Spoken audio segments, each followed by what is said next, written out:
Hello and welcome back to the Air Armoury. I'm JRH and today I'm looking at the Diana Model 15 air rifle.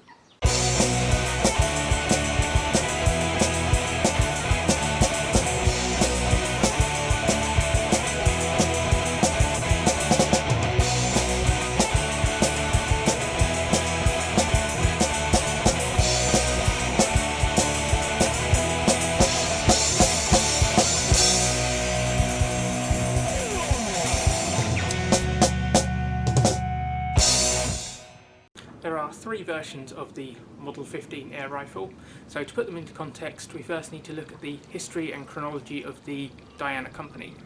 So in 1890, two friends by names of Jacob Meyer and Josef Grammelspacher came together and formed the Meyer and Grammelspacher Diana Werk Company in Rastatt in Germany, near the border with France, and they created the Diana trademark along with the iconic hunting goddess logo holding the rifle aloft, although the exact date of the trademark is unknown. So after the First World War they began to produce a large number of sporting air rifles, including the Model 15 here, which they made from around 1930 to around 1940. In 1940 the Diana factory was forced to abandon airgun manufacture and instead produce firearms parts for the German war effort. And then after the Second World War finished, as part of Germany's reparations and limitations on their arms manufacture, the Diana trademark, along with the tools, machinery and plans, were all sold off, and they were bought by the Scottish-based Millard brothers, or Milbro as their company was called.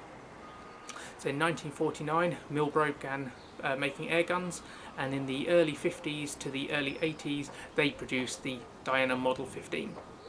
Now, whilst Milbro were riding high on the Diana trademark, back in Germany sanctions were starting to be eased slightly, and in 1950 Meyer and Grammelspacher began making air guns again. They had of course lost the Diana trademark though, so had to use a different name. Now they had different names for use in different countries, but the most commonly encountered one, certainly in Britain at least, is Original. And it's under that name that Meyer and Grammelspacher restarted their own production of the Model 15 in 1951, which stayed in production until 1980. Now that's all of the history that's relevant for this specific rifle, but just for completeness, Milbro went out of business in 1982, and in 1984 Meyer and Grammelspacher repurchased the Diana trademark and are still going strong making Diana guns today. So in summary, there are three extremely similar versions of the Model 15. A pre-war German-made Diana by Meyer and Grammelspacher, a post-war British-made Diana by Milbro, and a post-war German-made version by Meyer and Grammelspacher again, but branded as Original or Original Diana. Now this particular example is a pre-war Meyer and Grammelspacher gun, so that will be the focus of this video, but I will point out some of the small differences to the other versions throughout the video. So let's take a closer look at the Diana Model 15 air rifle.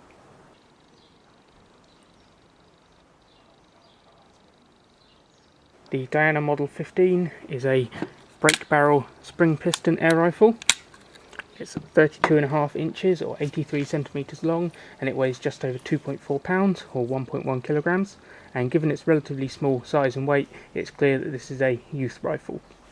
It seems to be that this was a halfway house between the slightly smaller Model 1, which I do have a video on, so I'll put a link to that in the description below, and the Model 16, which is essentially the same action as the Model 15, but set into a more traditional sporter style stock, which gives it a greater size and weight than the 15. As this is a youth rifle, it's quite a short length of pull, and it doesn't take much force to cock the gun. Now the gun is made using what's known as tinplate construction, so basically the whole thing is made from stamped sheet metal, which you can see from the underside where the seams are, and then the whole thing is held together with nuts and bolts, with the exception of the stock, which is riveted in place. And the stock is just a simple shaped hardwood buttstock. It has no fore-end or anything, but as I said earlier, the Model 16 is essentially this gun with a sporter style stock. The barrel is 12 inches or 30.5 centimeters long. It's smooth bore and was made in 177 caliber only. The outside of what looks like the barrel here is actually just an outer sleeve. If I open the action, you can see that the actual barrel is actually a brass insert in the middle of this hollow sleeve. Now, because of the way the barrel is made with that tin plate construction, it can't lock in place in the same way as a normal brake barrel, which typically has a spring-loaded plunger either on the barrel or the end of the compression chamber, which then interacts with an opposing angled surface to lock the gun in place. Instead, the Model 15 has a locking piece on the cocking link itself, and that interacts with this bolt running through the gun to keep the gun closed. Now, the trigger is a simple stamped metal blade, which is single stage and non-adjustable, but it's actually surprisingly good. It has minimal creep and breaks quite crisply, and that is then housed in a stamped steel trigger guard, which is just held in place, clamped by the gun. And the Model 15 doesn't have a safety. In terms of sights, the Model 15 is limited to open sights. It doesn't have the facility to mount a scope, but then why would you want to on a gun like this? The front sight is just a small post, but there should be a bead on top of it. This one has obviously been broken off at some point. The rear sight is not original and complete. It should have been a lot longer than this, coming back to about here, and it would have had a screw in it for elevation adjustment. But like the bead on the front sight, it's obviously been broken off and lost over time. It's been crudely replaced by a wobbly metal notch. I'm not sure whether that has been made from the original rear sight or a replacement piece. So it's hard to give too much of an opinion on the sights, given that they aren't complete or fully functioning, but as they are, they're quite difficult to use, and the rear sight moves from shot to shot, but that's not really the gun's fault. Looking at the markings, nearly everything is on the top of the main cylinder. We have Diana running diagonally across it, although unfortunately that isn't accompanied by the iconic Huntress logo. We then have Brit Pat applied, so that means the British patent had been applied for, so at this time was essentially patent pending in Britain. As you'll see in a minute, this is quite an early gun, so I'm not sure if that marking was later changed if the patent was granted. And then underneath that we have Made in Germany. So the last and only other marking on this gun is this 1230 stamped into the underside of the stock. Now, I believe that is a date stamp indicating December 1930, which puts this gun in the first year of production for the Model 15. Now, as I mentioned in the introduction, there are two other versions of the Model 15, and it's the markings which are the main, or at least the most obvious difference.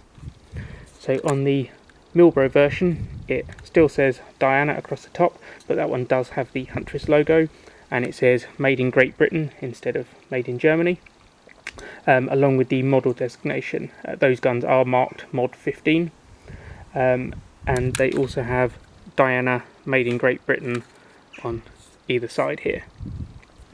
The post-war Meyer and Grummelschwacher guns are marked original on the top. There might also be some marked original Diana, which I've kind of seen reference to but not actually seen any pictures. And then, like the Milbro ones, they also had the model designation marked as Mod 15 on the top. And then lastly, they were marked Made in Germany. Now, it's possible that there are some out there that are marked Made in West Germany, as I've seen original guns with both Germany and West Germany marked, albeit not Model 15s.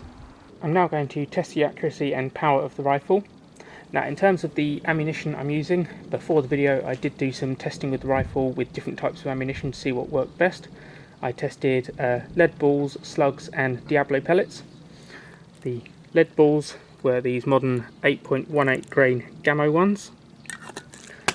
The slugs were these old Milbro ones from, I suspect, the 50s or 60s, and the Diablo pellets were these 8.2 grain BSA Pilarm No. 1 ones from possibly the 80s or 90s.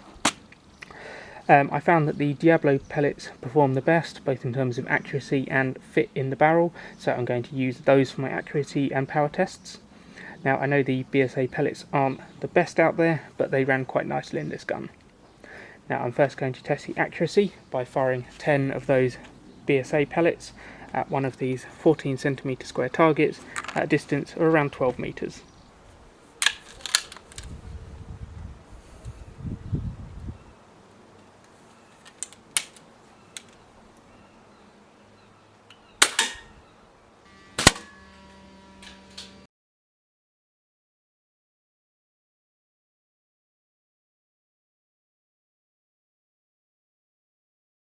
Here I have my target. Now let's face it, the accuracy isn't the best. Normally with this kind of accuracy I'd do another 10 or 20 shots at another target or two to try and improve on it, but I'd already decided that I would use this first target no matter what the results were. It was never going to be fantastic, as in reality I've probably been a bit unfair to this gun with the test. After all, it's an 88-year-old smoothbore plinking rifle with broken sights, shooting at 12 metres with modern pellets, which aren't really the greatest quality.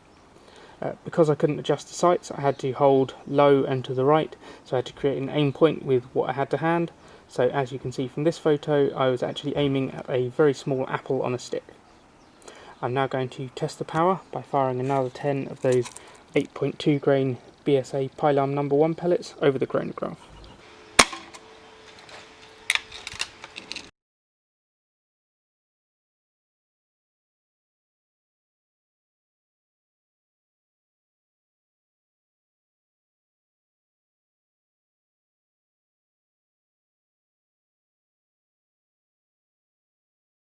Here I have my chronograph test sheet, and I've already done all of my calculations.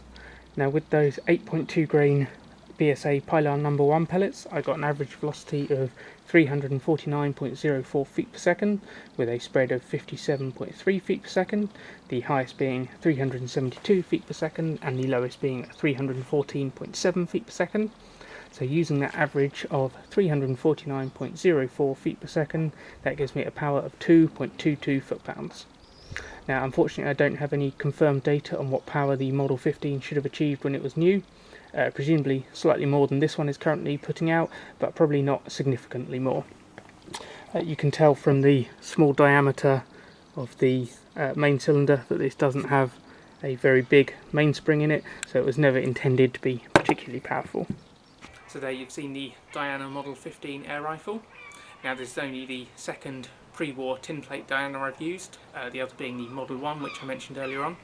Now I wasn't a particularly big fan of the Model 1, so I didn't have too high expectations for this, but I actually quite like it. Despite its size and simplicity, I've developed a bit of a soft spot for it. It's just unfortunate that this particular example isn't in the best condition, which does affect it adversely, especially with regard to the sights. Overall, I'd say it's a fun little gun with some historical interest at a reasonable price, being available second hand for around £60. So thanks for watching. I hope you found the video interesting. If so, be sure to like, comment and subscribe to the Air Armoury, and until next time, keep your arms in the air.